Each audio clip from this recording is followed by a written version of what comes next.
자, 안녕하세요. 노인채용론의 이성렬입니다.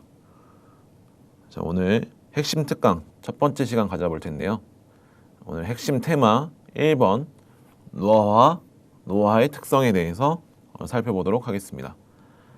첫 번째로 노화의 개념에 대해서 알아볼 텐데 무엇보다도 노화와 과연 노인이 어떻게 정의되는지에 대해서 좀 알아보도록 하겠습니다.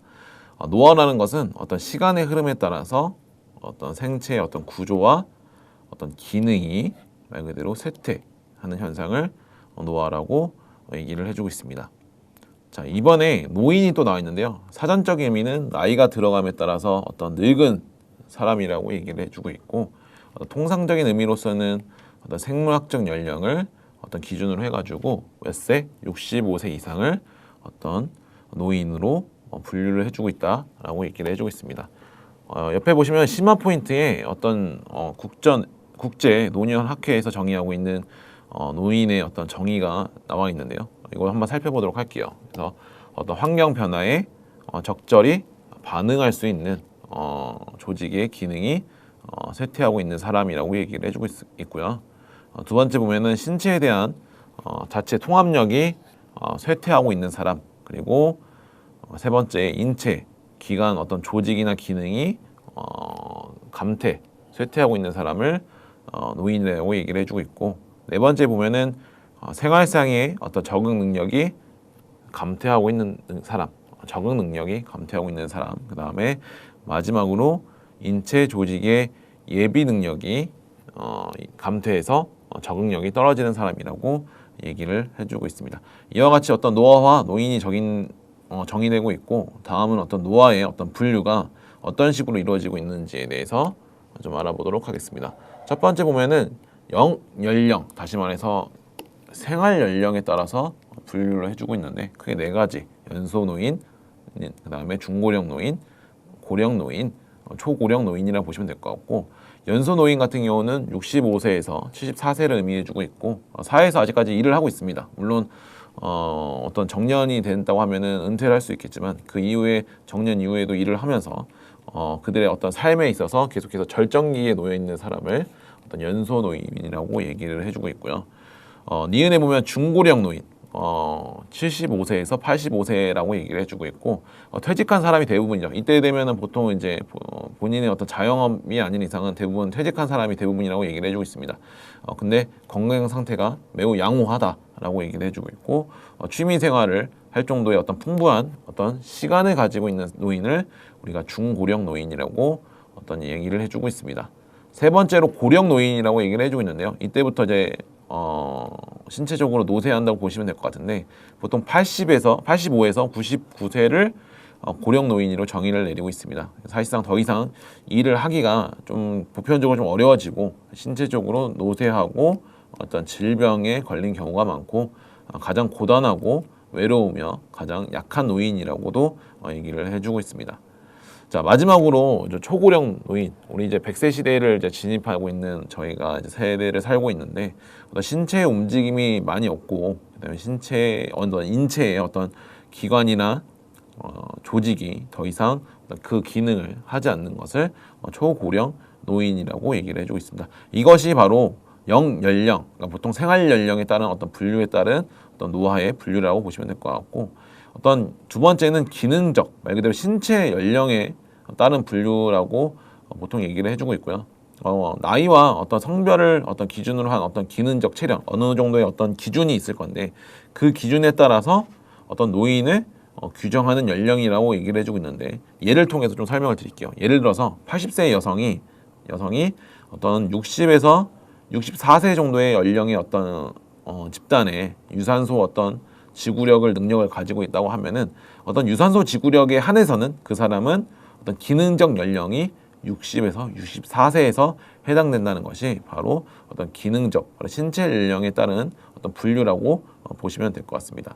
자, 마지막에 보면은 점프업에 의해 우리나라의 어떤 고령화 사회의 어떤 분류 기준, 그다음에 우리나라의 어떤 인구 변화, 기대 수명과 평균 수명에 대한 내용들이 있는데, 요것들은 한 번씩 읽어보기만 하고 딱 넘어가도록 할게요. 일단 고령화 사회, 고령 사회, 초고령 사회라고 얘기를 해주고 있는데 우리나라 같은 경우는 일단 지금 고령 사회고 아마 내년부터 우리나라가 초고령 사회로 들어간다고 얘기를 해주고 있고 그만큼 우리나라가 굉장히 어떤 초고령 사회로 진입해서 많은 학자들이 어떤 우려를 포하고 있고 경제적으로도 많은 어떤 위기에 봉착할 거라고 얘기를 해주고 있는데 이런 부분들을 좀 우리나라가 이제 지금은 고령 사회지만 어떤 여러분들이 시험을 보시는 2025년 이때쯤에는 초고령 사회에 진입을 한다는 것을 좀 알아두셨으면 좋겠고 각각의 고령 사회, 초고령 사회, 고령화 사회가 의미하는 수치가 어떻게 되는지를 좀 잘 기억을 해주셨으면 좋겠습니다. 자, 우리나라 인구 변화의 부분들 보면은 뭐 우리나라 같은 경우는 지금 말 그대로 앞에서 보았던 것처럼 고령 사회라고 보시면 될 것 같고 우리나라 같은 경우는 이제 곧 있으면은 고령 사회에서 초고령 사회로 변화될 거라고 얘기를 해주고 있고 2060년을 넘기게 되면은 인구의 절반이 65세 이상이 될 것이라고 얘기를 해주고 있을 만큼 우리나라는 굉장히 고령화된 나라로 가고 있다는 것을 좀 기억을 해주셨으면 좋겠습니다. 자, 마지막으로 기대 수명과 평균 수명이 있는데요. 기대 수명이라는 것은 어떤 출생자가 어떤 출생 직후부터 생존할 것으로 기대되는 어떤 평균 어떤 생존 연수를 기대 수명이라고 얘기를 해주고 있고 평균 수명 같은 경우는 특정 기간 동안 어떤 사망한 사람들의 나이에 대한 평균 다시 말해서 즉 어떤 사람들이 평균적으로 누린 수명을 우리가 평균 수명이라고 얘기를 해주고 있습니다. 이거 같은 경우는 여러분들께서 좀 한 번 더 공부를 하시면서 수치와 어떤 것들이 뭐 예를 들어서 기대 수명과 평균 수명이 어떤 의미를 가지고 있는지에 대해서 잘 기억을 해주셨으면 좋겠습니다. 다음으로 넘어가 볼게요.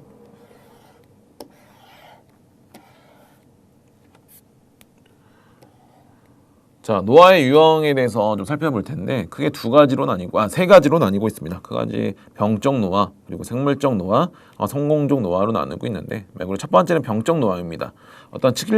특정 어떤 질병에 의해 가지고 유전적으로 어떤 취약하거나 어떤 신체 장애와 그다음에 죽음을 유도하는 부정적인 생활 방식을 지속하는 노화라고 보시면 될 것 같은데 말 그대로 어떤 나쁜 음식을 어떤 습관을 계속해서 섭취하는 어떤 습관을 가지고 있고 그다음에 흡연 그다음에 과도한 음주 이런 것들이 어떤 병적 노화의 어떤 하나의 예의 어떤 부분이라고 보시면 될 것 같고 두 번째를 보면은 생물적 노화 다시 말해서 보편적 노화라고 얘기를 해주고 있죠. 그래서 적응력의 상실 그다음에 뭐 질병 신체적인 손상 기능적인 능력 감소 그다음에 신체 장애 그리고 최종적으로 죽음을 가져오는 인체 내 과정들을 어떤 생물적인 노화, 다시 말해서 보편적 노화라고 얘기를 해주고 있습니다. 보통 이런 노화를, 그러니까 생물적 노화를 일으키는 어떤 호르몬, 그러니까 유전자를 우리가 텔로미어라고 얘기를 해주고 있고요. 어떤 세포의 어떤 분열 수명을 어떤 제어하고 어떤 조로증이라고 하죠. 이 조로증이라는 것은 조기 노화의 어떤 다른 말입니다. 조로증의 어떤 원인이 되는 것이 텔로미어라고 얘기를 해주고 있는데.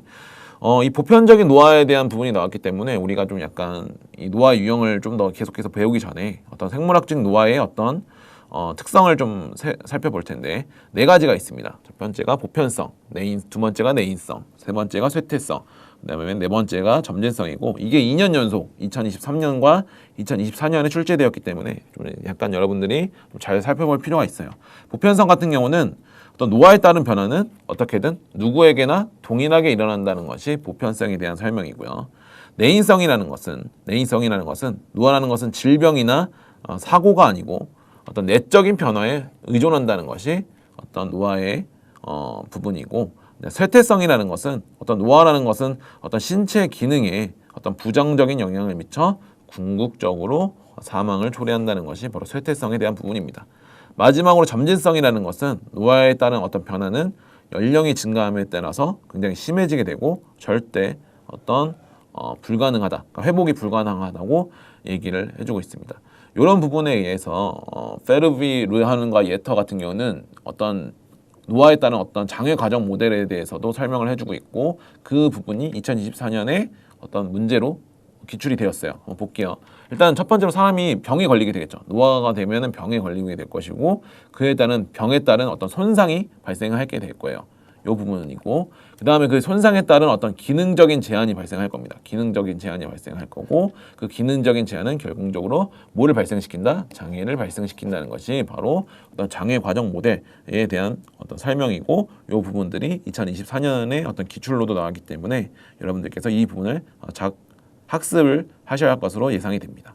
자, 마지막으로 노화의 유형 중에 성공적인 노화에 대해서 좀 살펴볼 텐데, 어떤 수명이나 생존을 의미하는 것이 아닌 노화의 어떤 질적인 어떤 측면이다라고 얘기를 해주고 있고, 신체적 어떤 인지적 기능뿐만 아니라 사회적 역할과 생산 활동에 적극적으로 참여하는 것을 바로 성공적인 노화라고 얘기를 해주고 있습니다. 다시 말해서 노화, 그러니까 나이가 들어감에 따라서 위축적으로 지내는 것이 아니고 적극적으로 사회생활을 참여하고 사회관계를 맺고, 그 다음에 어떤 자기의 역할에 대해서 적극적으로 어필하는 것을 바로 우리가 성공적인 노화라고 얘기를 해주고 있습니다. 다음 내용들을 한번 넘어가 보도록 하겠습니다. 자, 다음은 어떤 노화의 어떤 특성에 대해서 얘기를 해주고 있는데, 사실 이건 2017년도 이후로 어떤 기출이 되고 있지는 않지만 사실 노화라는 어떤 특성에 대해서 여러분들이 어느 정도 다 알고 있고, 그리고 이런 어떤 기본적인 내용들을 알고 있어야지만 문제를 푸는데 도움이 되기 때문에 한번 내용을 살펴보도록 하겠습니다. 첫 번째가 모든 생명체와 세포는 노화한다고 얘기를 해주고 있습니다. 영원히 불로장생하는 어떤 생물은 없어요. 모든 어떤 세포는 노화하게 되어 있기 때문에 1번의 노화의 어떤 특징에 대해서, 특성에 대해서 여러분들이 좀 잘 알아두시고, 2번에 보면은 노화의 속도는 개인과 신체의 어떤 계통에 따라 다르게 나타난다. 그러니까 노화의 어떤 속도는 개인이 어떻게 관리하느냐에 따라, 개인이 어떤 유전적인 어떤 성격을 가지고 있느냐에 따라서 각각의 개인성을 가지고, 개별성을 가지고 나타날 수도 있다는 것이 2번에 대한 설명이고, 3번에 보면은 노화에 따라 체내의 화학적 조성이 변화된다라고 얘기를 해주고 있습니다. 4번에 보면은 노화에 따라 신체 기능의 능력이 굉장히 많이 감소한다라고 얘기를 해주고 있고, 운동선수들 얘기 들면은 나이가 들면은 은퇴하는 이유가, 계속해서 운동선수 생활을 하면 좋지만 어떤 노화에 따른, 나이가 들면 들수록 노화하기 때문에 몸이 어떤 신체적인 능력이 감소해서 은퇴를 하는 것이 바로 이런 4번에 대한 내용이라고 보시면 될 것 같고, 그다음에 5번에 보면은 노화로 인해서 환경의 변화에 대한 적응력이 감소한다고 얘기를 해주고 있습니다. 이런 부분들도 좀 잘 기억을 해두시고, 밑에 점프업 2에 보면은 스피루드소의 어떤 신체적인 능력의 5단계 부분이 나와 있는데, 요거 그냥 한 번씩 읽어보시면은 될 것 같아요. 그래서 여기 보시면은 크게 5단계로 나와 있는데요. 그게 5단계로 나와 있는데, 말 그대로 어떤 1단계부터 5단계까지 어떤 신체적인 능력을 가졌는지에 따라서 여기 나와 있는 것처럼 어떤 스포츠를 참여할 수 있을지에 대한 어떤 통상적인 이해라고 보시면 될 것 같습니다. 그래서 이거 한 번씩 읽어보시고, 스피루드소가 5개의 어떤 신체적인 능력을 구분을 했구나, 그리고 그 5개의 능력에 따라서 어떤 운동을 참여할 수 있는지에 대해서도 권장을 하고 있다라는 것을 여러분들이 잘 아셨으면 좋겠습니다. 자, 다음 장으로 한번 넘어가 보도록 하겠습니다.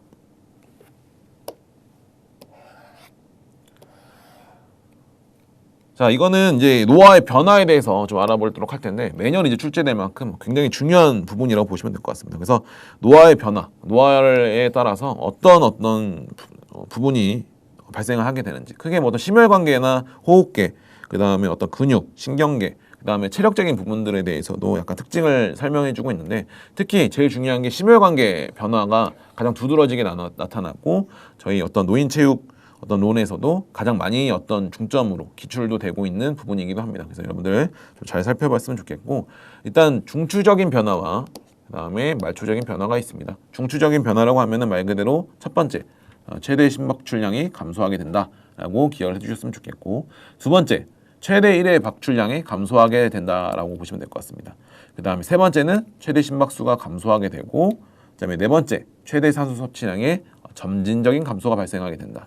그리고 심장 근육의 수축 시간이 연장된다라고 보시면 될 것 같고, 그 다음에 수축기 혈압의 점진적인 증가, 그리고 운동하는 동안 카테콜라민이라고 하죠. 심장 근육의 반응이 감소하는데, 이 카테콜라민 같은 경우는 이 역할을 하는 게 어떤 심혈관계 관점에서 보면은 혈류량을 어떤 증가시키는 부분이에요. 근데 이 카테콜라민의 어떤 근육의 반응이 없어지게 되면 혈류량이 그만큼 감소하게 되겠죠. 그만큼 심혈관계 질병의 위험이 높아질 수 있기 때문에 바로 이런 어떤 중추적인 변화가 나타나게 되는데, 보시면 알겠지만 아쉽게도 노화를 통해 가지고 어떤 전체적으로 어떤 심혈관계의 능력들이 굉장히 감소하는 것을 알 수가 있어요. 그렇기 때문에 이 뒤에도 나오겠지만 이런 어떤 심혈관계나 이 뒤에 나오는 어떤 노화의 어떤 변화를 저지하기 위해서는, 그러니까 더디게 하기 위해서는 운동이 반드시 필요하다라는 것을 좀 말씀드리고 싶고요. 자, 두 번째, 말초적인 변화에 대해서 살펴보자고 하면은 어떤 운동하는 동안 어떤 근육으로의 어떤 혈액의 흐름이 감소하게 되고요. 그다음에 동정맥 산소 차이가 감소하게 됩니다. 그리고 근육의 산화 능력이 감소하게 되고, 그다음에 마지막으로 근육 미토콘드리아의 숫자와 밀도가 감소하게 됩니다. 그러니까 결국은 이 운동을 하게 되면은 이 중추적인 변화, 그 다음에 말초적인 변화의 어떤 부분들을 오히려 증가시킬 수도 있고, 뭐 다음에 기본적으로는 이런 노화에 의해서 이런 것들이 감소되는 것을 좀 약간 억제시킬 수 있다는 것을 여러분들이 좀 알아두셨으면 좋겠습니다. 다음은 이제 노화에 따른 호흡기의 변화에 대해서 좀 알아보도록 할게요. 일단은 호흡기의 변화는 첫 번째, 잔기량. 그러니까 그만큼 호흡과 그 호흡을 들이마시고 내뱉고에 있어서 그 부분들이 완벽하게 일어나지 않고 폐 속에 남아있는 어떤 호흡량이 많이 남아지게 된다는 것이 어떤 잔기량에 대한 설명이라고 보시면 될 것 같고, 그 다음에 어떤 일의 호흡량이 감소하게 된다라는 것도 여러분들이 좀 알아두셨으면 좋겠습니다. 그 다음에 어떤 폐의 어떤 탄력성이 감소하게 되고, 어떤 흉곽의 경직성이 증가하게 된다. 그러니까 유연성이 전반적으로 나이가 들면 들수록 감소한다고 하잖아요. 보통 운동의 어떤 관절의 어떤 가동 범위가 감소하게 되는데, 이런 어떤 흉곽의 어떤 부분들도 유연하게 어떤 드러났다가 굽혔다 이런 것들이 일어나야 하는데, 그러지 않고 계속해서 경직이 발생하게 되니까 호흡에 있어서도 좀 어려움이 발생하게 된다는 것이 바로 이런 내용이라고 보시면 될 것 같고, 그렇기 때문에 호흡기의 어떤 근력이 감소하고, 그 다음에 호흡기의 어떤 중추신경의 어떤 활동에 민감성이 감소한다는 것도 바로 이런 내용들과 같이 기인한다고 보시면 될 것 같아요.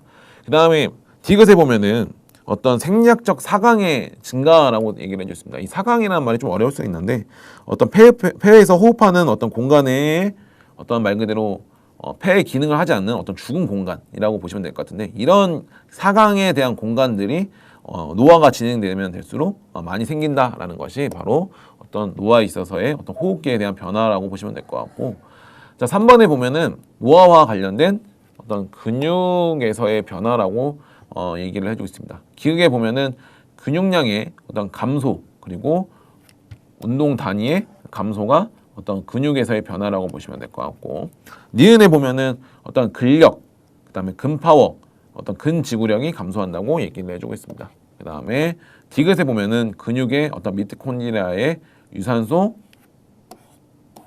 효소 활동이 감소한다고 얘기를 해주고 있습니다. 자, 마지막으로 그러니까 네 번째, 신경계의 어떤 변화를 좀 살펴보도록 할 텐데, 기억에 보면은 어떤 기억, 주의력, 지능 정보 처리 속도를 포함한 인지 기능에 대한 저하가 나타난다. 근데 이제 우리 기출 문제에도 나왔겠지만, 노인분들께서, 그러니까 노화가 진행될수록 이런 어떤 전반적으로 기억이나 주의력, 지능 정보 처리 속도는 늦어질지언정 결정 지능 능력은 증가한다는 것을 또 여러분들이 좀 알아두셨으면 좋겠고, 계속해서 니은에 보면은 단순 반응 시간이라고 보시면 될 것 같죠. 선택 반응 시간에 대한 어떤 신경의 어떤 전달의 어떤 속도가 감소한다고 얘기를 해주고 있고요. 그다음에 어떤 체성분의 어떤 감각, 그다음에 고유수용 감각, 어떤 전정계의 기능의 감소. 이거는 약간 평형성과 관련이 있습니다. 평형성에 대한 능력들이 많이 감소하기 때문에 결론적으로 이런 것들을 통해서 어떤 낙상이나 이런 것들이 발생할 수 있다는 것을 좀 알아두셨으면 좋겠고, 자, 리을에 보면은 어떤 시청각의 기능도 감소한다는 것이 바로 니을에 대한 어떤 설명이라고 보시면 될 것 같습니다. 자, 5번에 보면은 노화로 인한 어떤 체력에 대한 저하에 대한 부분이 있는데, 기억에 보면은 이 각 나이대별로 최고치를 찍는 게 있고요. 그 최고치 이후로 나이가 들면서 감소하는 부분들이 있습니다. 일단 근력 같은 경우는 20대에 최대치를 이룬다고 얘기를 해주고 있는데, 그 이후로는 점차적으로 저하된다라고 얘기를 해주고 있고, 그 다음에 순발력 같은 경우는 몇 살 때? 10살 때, 그러니까 10대에 최대치를 이룬다고 얘기를 해주고 있고, 근력에 비해서 빠르게, 그러니까 근력 같은 경우는 20대에 최대치를 치러지지만 나이가 들면 들수록 차분하게, 그러니까 좀 점진적으로 낮게, 그러니까 점차적으로 저하되는 거에 비해서 순발력 같은 경우는 빠르게 저하된다는 것을 여러분들이 알아주셨으면 좋겠고, 평형성 같은 경우도 마찬가지로 20대에 최대치를 찍는다. 최대치를 이루지만 그 후 서서히 저하가 된다고 얘기를 해주고 있고요. 리을에 보면은 지구력은 근력, 순발력에 비해 느리게 저하된다고 얘기를 해주고 있습니다. 요즘 이제 러닝, 그 다음에 마라톤 이런 것들이 굉장히 부흥이 일어나고 있고 요즘 생활체육으로서 많이 각광받고 있는데 이제 보시게 되면은 물론 젊은 친구들이 좀 후발주자로서 들어온 것도 있겠지만 마라톤 같은 거 보실 때 또는 어떤 10K, 5K 같은 거 보면은 어떤 정도의 나이가 드신 분들이 굉장히 성인보다도, 그러니까 20대, 30대 친구들보다도 훨씬 더 많이 빠르게 뛰는 것을 볼 수가 있어요. 그렇기 때문에 지구력 같은 경우는 나이가 들면서도 계속해서 발전시킬 수가 있고, 오히려 어떤 지구력에 대한 부분들은 어떤 20대, 30대와 동일하게 가져갈 수 있다고 보통 얘기를 해주고 있거든요. 그래서 이런 것들을 좀 여러분들 잘 기억을 해주셨으면 좋겠습니다. 그래서 다음은 노화와 관련된 이론에 대해서 좀 살펴보도록 할 텐데요. 다음으로 넘어가 보도록 하겠습니다. 자, 다음은 이제 노화와 관련된 이론이고, 첫 번째로 어떤 생물학적 노화 이론에 대해서 좀 알아보도록 하겠습니다. 이거 역시도 여러분들이 보시면 알겠지만 굉장히 많은 어떤 연도에 기출이 된 것을 확인할 수가 있어요. 그래서 잘 기억을 해두시고 학습이 좀 필요하다는 것을 말씀드릴 수가 있고요. 첫 번째가 유전적 이론인데요. 어떤 인체 내의 노화 속도를 결정하는 데 있어서 뭐가 되게 중점이 두고 있다? 바로 유전적인 역할에 초점을 두는 것이 유전적인 이론이라고 말해주고 있고, 이번에 보면은 손상 이론이라고 보시면 될 것 같습니다. 그러니까 노화가 진행되면 될수록 세포 손상에 대한 부분들이 누적이 되기 때문에 어떤 세포 어떤 기능 장애와 어떤 괴사, 핵심적인 결정 요소라고 얘기를 해주고 있습니다. 자, 3번에 보면은 점진적 불균형 이론에 대한 부분이 나와 있습니다. 그래서 인체 기관이 각기 다른 속도로 노화하기 때문에 생물적 기능, 특히 중추신경계와 내분비계의 불균형을 초래한다고 얘기를 해주고 있고, 바로 이것이 점진적 불균형 이론이라고 얘기를 해주고 있습니다.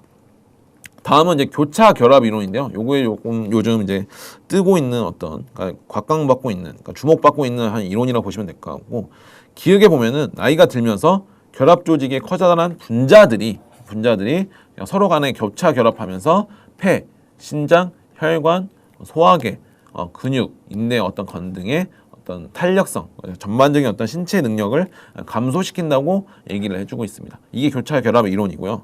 그러니까 결국 교차 결합이라는 것을 좀 뒤에 부가적으로 설명을 해주고 있는데 한번 보도록 할게요. 분자의 어떤 교차 결합 같은 경우는 결국 분자들이 서로 엉키도록 만든다. 서로 엉키도록 만들어서 어떤 세포 내부의 영양소와 화학적 전달 물질의 어떤 수송을 방해해서 어떤 우리가 나이가 들면은 소화 능력이 많이 떨어진다고 하고, 그 다음에 어떤 반응, 어떤 이런 부분들이 많이 약해진다고 하잖아요. 그런 것들이 바로 이런 분자 교차 결합 이론에서는 어떤 분자에 대한 부분들이 서로 어떤 엉키고 그 다음에 문제가 생기기 때문에 발생한다고 정의를 내리고 있어요. 자, 5번에 보면은 사용 마모 이론에 대해서 살펴보도록 할 텐데, 사용 마모 이론 같은 경우는 어떤 신체 기관도 우리가 기계를 어떤 많이 사용하게 되면은 말 그대로 어떤 문제가 생기고 약화되고 어떤 정지되는 어떤 상황이 발생하잖아요. 그렇기 때문에 우리 몸도 많이 사용하는 만큼 어떤 점진적으로 어떤 퇴화한다는 것이 바로 사용 마모 이론이라고 얘기를 해주고 있습니다. 자, 그 다음에 6번에 보면은 신체적 변이 이론에 대한 설명이 나와 있는데요. 신체적 변이 이론 같은 경우는 어떤 세포가 어떤 상해를 받게 돼서 말 그대로 문제가 발생하게 돼서 원래의 성질이 변하고 변이된 세포가 계속해서 축적돼서 어떤 노화가 일어난다는 것이 바로 신체적 변이 이론에 대한 설명이라고 보시면 될 것 같고요.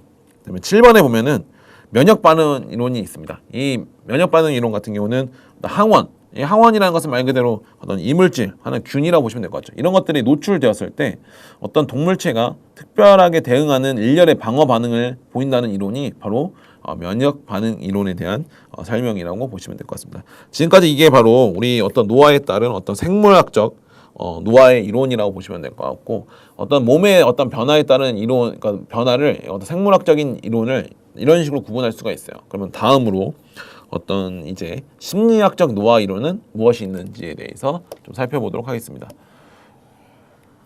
자, 일단 메슬로우의 욕구 단계 이론이 있습니다. 메슬로우 같은 경우는 굉장히 유명한 어떤 사회 심리학자라고 보시면 될 것 같고, 우리 보시면은 이제 이런 식으로 해서 각각의 어떤 최상위의 어떤 사람이 욕구를 가지는 데 대한 어떤 욕구 단계 이론이었는데, 맨 처음에 아래가 바로 뭐죠? 생리적인 단계 어떤 욕구예요. 그 다음에 안전에 대한 욕구, 뭐 이런 식으로. 그 다음에 여기가 애정. 그 다음에 여기가 뭐 존경. 그리고 최종적으로 자아 실현을 꿈꾸는 것이 메슬로우가 얘기하고 있는 욕구 단계 이론에 대한 설명인데, 어떤 하위 단계의 욕구 충족이 되었을 때 그 단계의 다음 상위 단계의 욕구가 발현을 하게 된다. 사람이 만약 생리적인 어떤 부분들이 해결이 된다고 하면은 그 다음에 안전에 대한 욕구가 충족이 되어야 하고, 안전이 충족이 되면은 누군가와 관계성을 맺는 부분들이 발생되어야 한다라는 것이 바로 이 메슬로우의 어떤 욕구 단계 이론인데, 어떤 이 3번에 보면은 어떤 메슬로우의 어떤 욕구 단계 이론에 따른 어떤 노화에 대한 설명인데, 자신의 어떤 기본적인 욕구가 충족되었을 때 사람이 더욱 성공적으로 노화한다는 것으로 얘기를 해주고 있습니다. 결국은 나이가 들면 들수록 어떤 생리적이라고 하면 바로 어떤 신체 건강에 대한 부분들이겠죠. 그리고 안전이라는 것은 더 어떤 부분들, 그러니까 말 그대로 이제 어떤 좋은 집에서, 좋은 환경에서 살아가는 것을 안전이라고 얘기를 할 수 있을 것이고, 그다음에 애정과 소속이라는 것은 어떤 은퇴를 했어도 어떤 사회생활이나 어떤 클럽이나 어떤 본인의 어떤 그 운동 모임에 가입을 해서 그런 어떤 애정과 소속 욕구를 가지는 것이고, 그 다음에 존경을 가지고 자아 실현 욕구를 가지는 것이 어떤 성공적인 어떤 메슬로우의 어떤 노화에 대한 이론이라고 보시면 될 것 같습니다.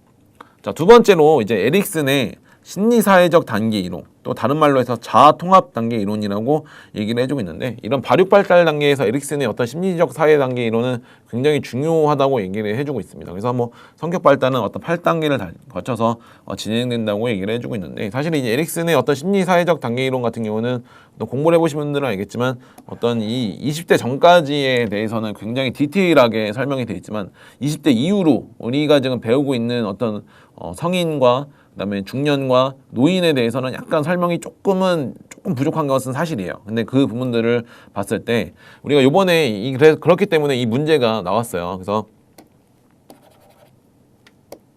여기 보시면은 1단계, 2단계, 2단계, 3단계, 4단계, 뭐 5단계 이런 식으로 나와 있는데, 사실 이거는 뭐 저희 어떤 노인 채용록과는 별로 좀 무관한 내용이고요. 문제에 나온 부분은 바로 6단계, 그리고 7단계, 그리고 8단계에 대한 설명이 나온 것을 우리가 알 수가 있었습니다. 그래서 이번 2024년도에 6단계, 7단계, 8단계에 대한 부분들, 그러니까 각각의 6단계, 7단계, 8단계가 순서가 어떻게 되는지, 이런 식으로 이 세 가지에 대한 부분들 있잖아요. 친분대 고독, 생산적 대 정체, 자아 주체성 대 절망, 요거를 섞어놓고 어떤 것들이 순서적으로 올바르게 연결을 해놨는지에 대한 묻는 문제였는데, 일단은 요 앞에 부분들은 넘어가도록 하고 5단계는 넘어가도록 하고 6단계부터 살펴보자고 하면은 젊은 성인, 그러니까 젊은 성인 같은 경우는 보통 20세 때부터라고 보시면 될 것 같습니다. 그래서 친분대 고독이라고 얘기를 해주고 있고, 어떤 친구 또는 연인과 밀접한 관계를 형성할 수 있다고 얘기를 해주고 있으나, 친밀한 관계를 형성하고 또 역설적으로 이 관계를 유지하는데 어려움이 있을 수도 있다는 것이 바로 6단계 친분대 고독에 대한 설명이라고 보시면 될 것 같고요. 7단계 같은 경우는 생산적 대 정체, 다시 말해서 중년 성인을 대상으로 한 어떤 에릭슨에 대한 설명이고요. 이때부터는 말 그대로 사회의 어떤 활동에 있어서 왕성하게 해야 하는 활동의 시기예요. 그래서 가족의 어떤 부양, 그리고 어떤 형태의 일을 통해서 생산적인 어떤 사람이 되는 것이, 사회 구성원으로서 최선을 다해서 살아가는 것이 바로 7단계에 대한 설명이라고 보시면 될 것 같고, 반대로 이런 것들을 통해서 어떤 자기가 실직을 당했어요. 어떤 사업이 원활하게 되지 못했어요. 그러면은 생산적이지 못할 수도 있다는 것이 7단적인 부분, 7단계에서 나타나는 어떤 설명이라고 보시면 될 것 같고, 자, 8단계에 보면은 자아 주체성 대 절망이라고 얘기를 해주셨습니다. 노년기에 대한 설명인데, 어떤 이 부분에 있어서 긍정적인 결과라고 하면은 어떤 자부심과 만족을 느끼면서 자신의 어떤 삶을 되돌아볼 수 있다고 얘기를 해주고 있고, 그 다음에 이거 죽음을 위험일 수 있게, 그러니까 자기가 죽음을 의연하게 받아들일 수 있는 어떤 부분들이 어떤 이 8단계의 어떤 긍정적인 부분이라고 볼 수 있는데, 반대로 부정적이라고 하면은 삶에서 달성해야 하는 어떤 것들을 달성하지 못했다는 어떤 후회를 느낄 수가 있고, 반대로 어떤 죽음이 다가오는 것에 대해서 어떤 굉장한 좌절감을 느낄 수 있는 것이 어떤 이 8단계에서 나타나는 어떤 부정적인 측면이라는 것을 우리가 알 수가 있었습니다. 자, 이런 이론이 에릭슨은 또 얘기를 해주고 있고, 다음으로 이제 다음 이론에 대해서 좀 살펴보도록 하겠습니다. 자, 다음은 어떤 발테스의 어떤 보상이 수반된 선택적 적정화 이론에 대한 설명이라고 얘기를 해주고 있는데, 성공적인 노화에 대해서 얘기를 해주고 있습니다. 성공적인 노화는 노년기의 신체적, 그다음에 정신적, 사회적 손실에 대한 노인의 적응력과 관련되어 있고, 노인의 어떤 기능적 독립성 유지를 위한 선택, 적정화, 보상이라는 세 가지 어떤 전략에 초점을 둬야 한다고 얘기를 해주고 있습니다. 각각 세 가지에 대해서 살펴보도록 할 텐데, 일단 선택이라는 것은 어떤 삶의 어떤 최우선 영역으로 수행 범위를 제한하고 어떤 초점을 맞추기 위해서 주어진 환경에서 활동의 종류 및 양과 질을 선택을 해야 한다는 것이 선택의 내용이고요. 이번에 보면 옵티마이제이션, 바로 적정화에 대한 부분인데, 다양한 어떤 수단과 방법을 통한 개인이 선택한 목표를 최대한 달성하기 위해서 자신의 어떤 기술과 재능을 적정화하는 것이 적정화에 대한 내용이라고 보시면 될 것 같습니다. 세 번째로 보상에 대한 부분들이 있는데, 보상이라는 것은 목표를 달성하기 위해서 주위의 자원을 활용하여 지속적인 어떤 성장을 이루어서 신체적, 그다음에 정신적인 손실을 보상한다는 것이 보상에 대한 내용이고, 이 세 가지 선택, 적정화, 보상에 대한 내용들이 바로 발테스의 어떤 적정화 그러니까 노화에 대한 이론이라는 것을 좀 알아두셨으면 좋겠습니다. 다음 넘어가 볼게요. 자, 다음은 이제 로우와 어떤 칸의 어떤 성공적인 노화의 이론, 로우하고 칸이 설명한 성공적인 노화 이론에 대한 설명입니다. 1번에 보면은 미국의 70대 노인을 대상으로 건강 상태, 그다음에 사회관계, 심리적인 특성, 신체적, 인지적 기능, 그다음에 생산 활동의 5가지 영역을 측정한 뒤 이들 간의 관련성을 분석 결과를 통해 성공적인 노화의 개념을 설명한다고 얘기를 해주고 있습니다. 이와 같이 어떤 실험을 통해서, 사회 실험을 통해서 어떤 이런 것들의 노화의 개념을 성공적인 노화가 어떤 것인지에 대해서 얘기를 해준 것이 바로 로우와 칸의 어떤 설명에 대한 이론이라고 보시면 될 것 같고요.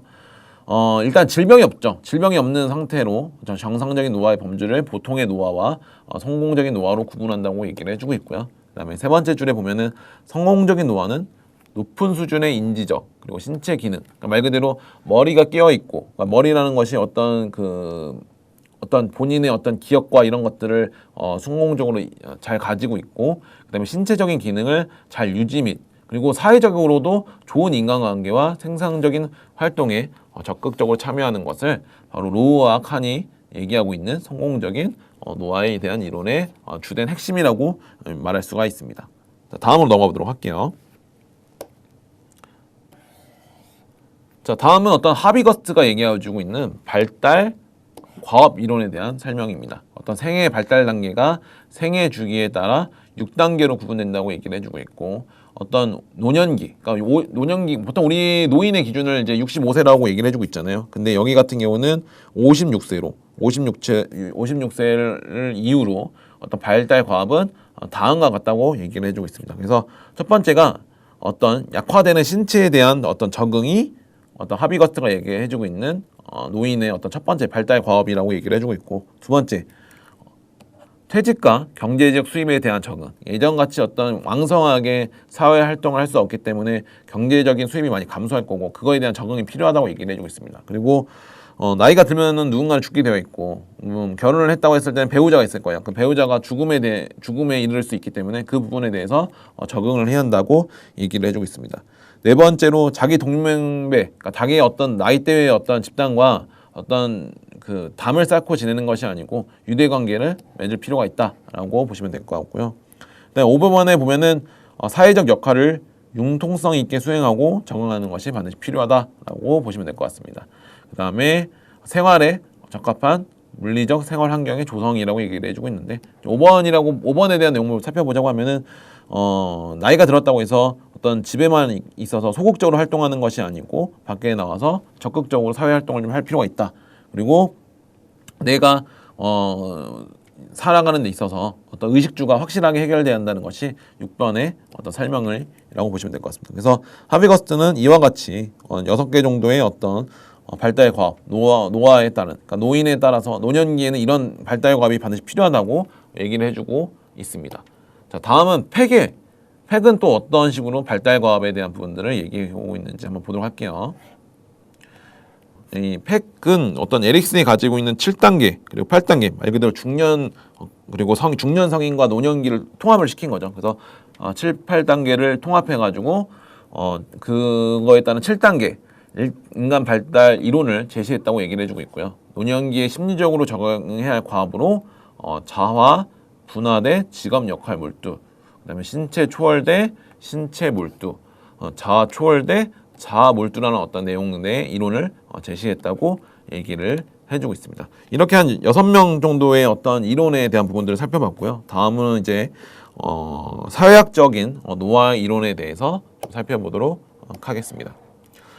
사회학적 노화 이론이라고 하면 이와 같이 5개가 있는데요. 일단 첫 번째 활동 이론에 대해서 살펴보도록 하겠습니다. 활동 이론이라는 것은 일상에 걸쳐 일상생활에 정신적, 신체적 활동을 지속하는 사람은 건강하고 행복하게 늙는다는 이론이 바로 활동 이론입니다. 집에만 있는 것이 아니고 밖으로 나가서 적극적으로 사회활동을 해줘야 한다는 것이 바로 이 활동 이론에 대한 설명이고, 두 번째 연속성 이론에 대한 부분인데 가장 성공적으로 늙은 사람은 긍정적인 건강 습관, 선택, 생활 방식, 인간관계를 중년에서부터 노년까지 지속하는 사람이라고 제시한 이론이 바로 연속성 이론이라고 보시면 될 것 같고, 분리 이론 같은 경우는 노년기를 부정적으로 보지 않고 오히려 자신의 어떤 삶 속의 어떤 철회나 분리에 대해보다 깊게 성찰하게 되어 노후 생활에 대해서 스스로 만족하는 과정이 된다는 이론이 분리 이론이라고 보시면 될 것 같고, 네 번째 하위 문화 이론이 있습니다.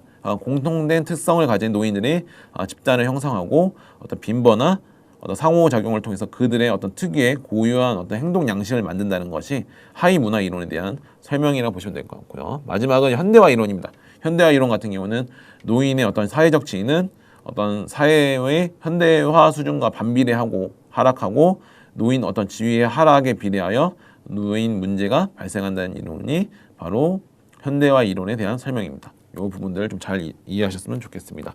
다음 넘어가 보도록 할게요.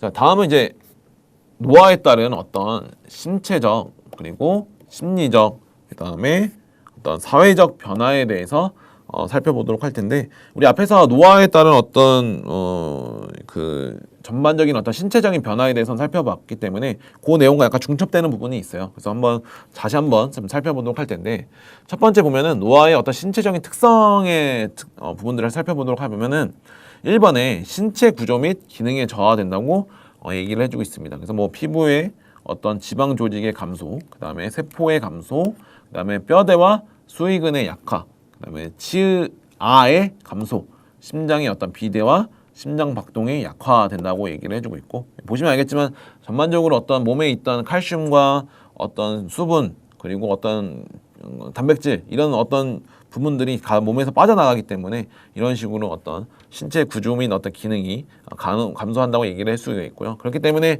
지금 2번에 나와 있는 것처럼 외면상의 어떤 신체 변화가 나타나게 되고 어떤 흰 머리카락이 어떤 증가하게 되고 머리카락이 또 감소하게 되고 어떤 피부의 탄력이 감소하기 때문에 주름살이 증가하게 되고 얼룩의 어떤 반점이 증가하고 어떤 신장, 키가 왜냐면 등이 이제 말 그대로 조금씩 굽어지게 되죠. 그렇기 때문에 신장, 키가 좀 감소하게 된다는 것이 외면상의 어떤 신체의 변화에 대한 설명이라 보시면 될 것 같습니다. 3번에 보면은 만성 질환, 유병률의 어떤 증가가 또 나와 있는데요. 결국 퇴행성 관절염, 그 다음에 골다공증, 말 그대로 어떤 뼈 골밀도가 감소하기 때문에 이런 것들이 발생하게 된다고 보시면 될 것 같고요. 그 다음에 동맥경화증, 그 다음에 고혈압, 당뇨병, 그 다음에 심장병, 신장병, 근감소증 이런 어떤 만성 질환 유병률이 증가하게 된다라고 얘기를 해주고 있습니다. 특히 폐경으로 인해서 말 그대로 여성 호르몬 에스트로겐이 많이 감소하기 때문에 골다공증 위험이 증가하게 되고 어떤 대사작용의 산물인 활성산소라고 그러죠. 활성산소가 증가하면서 어떤 여러 가지 노화와 관련된 어떤 기능의 어떤 부분들 관련된 어떤 질환을 발생시킨다라고 얘기를 해주고 있습니다. 계속해서 살펴보자고 하면은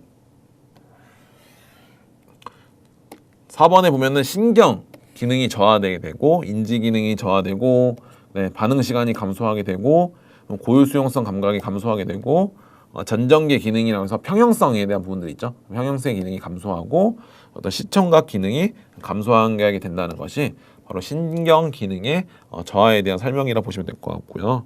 자, 5번에 보면은 인지 기능의 변화에 대한 부분이 또 나와 있습니다. 인지 기능의 변화. 그래서 유동성 지능의 감소, 그다음에 결성성 지능의 증가라고 나와 있습니다. 요거는 좀 잘 기억을 해주세요. 그러니까 다시 말해서 나이가 들면 들수록 판단하는 능력이 굉장히 커져요. 우리 요즘 말로 빅데이터라 그러잖아요. 많은 어떤 정보를 나이가 들어오면서 경험하고 머리에 쌓였기 때문에 어떤 올바른 판단을 할 수 있는 어떤 결정성 지능이 증가한다는 것을 여러분들이 좀 잘 기억을 해두셨고, 여기 2024년도 기출 문제로 나왔다는 것을 좀 잘 기억을 해두셨으면 좋겠습니다. 그다음에 단기 기억력의 감소. 요건 좀 아쉬운 얘기지만 당연히 이제 학생 10대 때만큼은 어떤 단기 기억력이 어떤 좀 떨어지게 돼요. 그 부분을 좀 잘 알아두시고, 그다음에 인지 처리 속도도 조금씩은 지연되게 된다라고 보시면 될 것 같고요.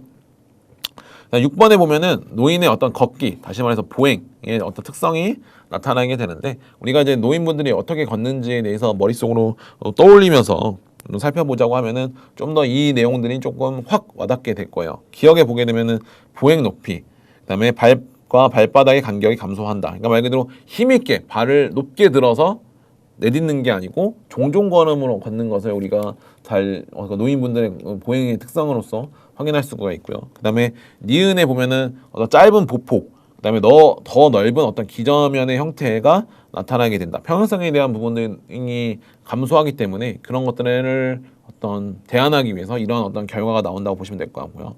그다음에 분당 보폭수, 카단스라고 보통 얘기를 해주고 있는데 이것들이 증가하게 돼요. 그만큼 어떤 이 간격, 발바닥의 어떤 보폭에 대한 부분들이 좀 짧아지기 때문에 그 짧아지는 만큼 이 보폭수가 굉장히 증가하게 되는 것이 바로 디귿에 대한 설명이라 보시면 될 것 같고, 그 다음에 리을에 보면은 느린 운동, 그 다음에 어떤 보행에 있어서 어떤 힘있게 걸기가 좀 힘들고, 그 다음에 굉장히 동작 자체가 천천히 발생한다는 것이 리을에 대한 부분이라고 보시면 될 것 같고, 그로 인해서 미음에 또 나타나지만 어떤 뒷발이나 앞발을 질질 끄는 어떤 보행, 그 뒤꿈치가 닿기나 어떤 발끝 밀기가 없다라고 얘기를 했는데, 결국 발을 들어서 내디뎌야 하는데 그런 과정이 없기 때문에 어떤 질질 끄는 보행의 형태가 나타난다고 보시면 될 것 같고, 비급세 보면은 어떤 보행 주기에 있어서 양발 지지기의 비율이 증가한다고 얘기를 해주고 있습니다. 결국 양발이 그러니까 한쪽에 약간 떠 있는 그 기간이 길면 길수록 어떤 보행 자체의 패턴이 좋은 거라 보시면 될 것 같은데, 나이가 들면 들수록 이 두 발이 양발이 지면에 닿아 있는, 다시 말해서 양발 지지기의 어떤 형태가 굉장히 늘어난다고 얘기를 해주고 있습니다. 그다음에 또한 시긋에 보면은 발목의 어떤 배측 굴곡이 감소한다. 다시 말해서 어떤 유연성이나 가동 범위에 대한 부분들이 감소하기 때문에 좀 더 발을 확 치고 나가는 어떤 형태의 보행은 좀 보기가 힘들다라고 보시면 될 것 같고, 마지막으로 이응에 보면은 안정된 걷기를 위한 의식적인 관여의 증가. 우리 사실 좀 젊은 분들이라고 했을 때 사실 걷는 동작에 있어서 좀 크게 신경 안 쓰신 분들 많잖아요. 근데 나이가 들면 들수록 좀 이런 내가 안정상의 위험을 좀 느낄 수도 있는 확률이 늘어나기 때문에 본인 스스로가 그런 것들에 대해서 굉장히 신경을 많이 쓰게 된다는 것이 이응에 대한 설명을 해준 내용이라고 보시면 될 것 같습니다. 자, 밑에 보시면은 점프업의 이해에 낙상을 유발하는 위험 요인에 대해서 얘기를 해주고 있습니다. 앞에서 보았던 내용들과 약간 비슷한 내용이라고 보시면 될 것 같고, 한 번씩 읽어보시면 될 것 같아요. 그래서 이런 내용들이 있는데, 하나 보자고 하면은 뭐 저혈압이 있는 경우, 말 그대로 픽 쓰러지는 경우가 있는 거고, 그 다음에 약물을 복용하고 있는 경우, 그 다음에 신발 자체가 좀 약간 적절하지 않는 경우, 그 다음에 좁은 오리걸음의 패턴을 가진 경우, 그 그다음에 시력이 떨어지기 때문에 장애물과 그다음에 본인의 어떤 그런 부분들, 그러니까 위험성에 대해서 인지를 못하는 경우가 있을 수 있겠죠. 바로 이런 내용이라고 보시면 될 것 같고, 그다음 집안의 정리가 안 되어서 어지럽거나 전등이 희미한 경우, 그다음에 어떤 지팡이나 어떤 목발 등의 어떤 보조기구, 어시스턴트 기구들이 어떤 형태가 맞지 않은 경우가 바로 이런 내용이라고 보시면 될 것 같습니다. 그래서 낙상을 유발하는 위험 요인. 이 낙상이라는 것이 나이가 들면서록 노인분들에 있어서 굉장히 치명상으로 다가올 수 있기 때문에 이런 것들을 우리가 미연에 예방을 해서 낙상이 발생하지 않게 해야 할 것을 우리 좀 알아두셨으면 좋겠습니다.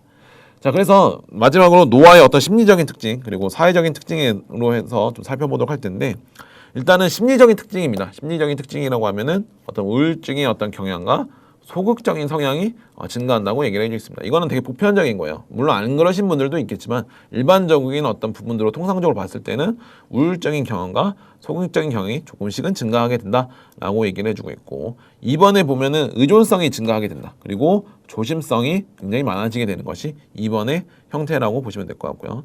3번에 보면은 과거 지향적인 성향을 갖게 되고 감정의 기복이 심해진다고 얘기를 해주고 있습니다. 그게 약간 이제 말 그대로 어떤 호르몬의 영향이 예전처럼 안정화되기가 힘들기 때문에 3번에 대한 내용이 나타난다고 보시면 될 것 같고, 4번에 보면은 소외감, 그러니까 다시 말해서 소외감과 고독감이 굉장히 증가하게 돼요. 왜냐면은 이제 빈둥지 증후군이라 해서 자식들 결혼을 했다고 하면은 자식들이 다 떠나가기 때문에 어떤 이런 부분들에 있어 굉장히 어떤 소외감과 고독감을 느낄 수 있는 확률이 굉장히 커지죠. 그리고 정년퇴직을 했을 경우도 굉장히 높기 때문에 이런 부분에도 해당된다고 보시면 될 것 같고, 그리고 이런 또 인지 능력이 떨어지기 때문에 이해력도 좀 낮아지게 된다. 이것이 대표적으로 나타나는 노화의 어떤 심리적인 특성이라고 보시면 될 것 같고요. 마지막으로 노화의 어떤 사회적인 특성입니다. 그래서 1번 역할의 변화가 생깁니다. 과거에는 이제 자식들을 어떤 키우고 그 다음에 사회적 구성원으로서 어떤 중추액을 맡고 있지만 노화가 되면 될수록 회사에서는 은퇴를 하게 되고 그다음에 자식들은 결혼을 해서 다 떠나가기 때문에 본인의 역할이 변화한다고 보시면 될 것 같고요. 일맥상통하게 2번에 보면은 권력, 권위, 보상 및 선택의 재량이 상실하게 된다. 그만큼 어떤 권력이나 이런 부분들, 그러니까 본인이 가지고 있는 소속돼 있는 어떤 기관이나 조직에서의 은퇴를 통해서 그런 가지고 있던 부분들이 많이 감소하게 된다는 것이 2번에 대한 내용이라 보시면 될 것 같고, 3번에 보면은 타인에 대한 의존성이 증가하게 됩니다. 이거는 사실은 본인이 의도를 했던 의도를 안 했던 나타나게 대한 대표적인 증상인데, 요즘 마트에 보면은 키오스크 있잖아요. 물론 키오스크를 잘 이제 처리하시는 노인분들도 계시지만 어떤 그분들한테서는 이런 신문물이 좀 어렵게 다가올 수도 있고 어쩔 수 없이 타인한테 물어보면서 어떤 말 그대로 의존 아닌 의존이 할 수 있는 의존을 아닌 의존을 하게 되는 것이 바로 이런 3번에 대한 내용이라고 보시면 될 것 같고, 그 다음에 4번에 보면은 대인 관계가 위축이 되고 사회 참여도가 감소하게 된다. 이건 약간 심리적인 부분들과 역할이 좀 비슷하다고 보시면 될 것 같은데, 그만큼 본인 자체가 굉장히 위축돼서 바로 이런 어떤 사회 참여도나 어떤 대인 관계에 있어서 굉장히 많이 소극적인 형태를 취할 수도 있다는 것이 바로 이런 내용이라고 보시면 될 것 같습니다. 자, 그래서 오늘 이렇게 수업을 마무리할 텐데, 저희 이렇게 오늘 필수 노인채용론에 대한 어떤 특강 첫 번째 시간 마치도록 하겠습니다. 다음 시간에 또 뵙도록 하겠습니다. 수고하셨습니다.